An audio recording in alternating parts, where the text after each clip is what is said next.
Hi, it's Jessica Sporn. I want to show you how I build up a collaged background as an underlayer for a painting. So my point here is that the collage is not the end all. I'm not looking to create a beautiful collage, but I am choosing the papers that I use. These are scrap papers or test papers, jelly prints, but I'm choosing papers within a certain color theme, and then I'm going to interact with those papers to create the background. Most of this is very intuitive and gut oriented. There's not really a plan, although I am making certain choices as I place the papers down. Once I'm done, I'm going to scrape it all down with a key card.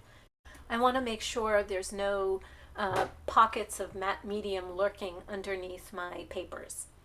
And this smooths out any wrinkles that I might have.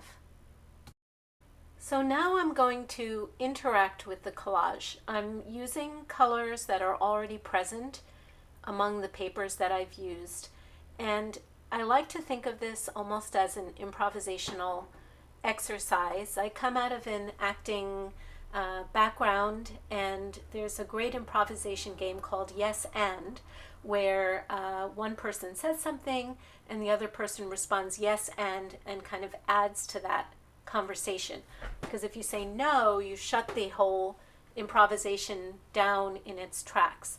And so I'm basically letting the collage speak to me, and I'm responding with color on my finger or on a brush, and I'm turning the canvas around, and every time I put a color down, the canvas speaks to me again, and basically we go back and forth with one another until neither of us have anything more to say.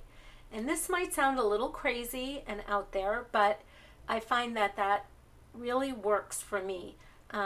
So it's really not over until it's over and one of us says, I find it's really helpful to take a break once in a while from this game. And I like to think of it as a game, as play, as going back and forth.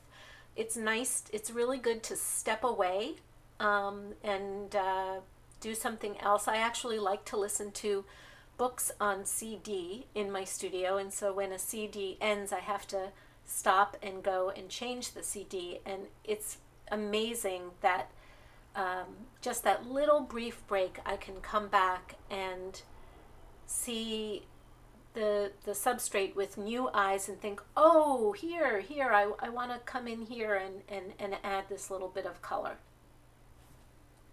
And as the game goes on, things start to emerge. So on the canvas I'm working on right now, it's starting to look very planetary to me.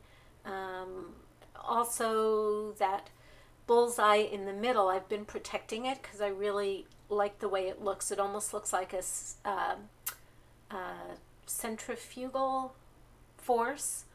And then here on the canvas I'm working on now, these are actually wooden cradle boards.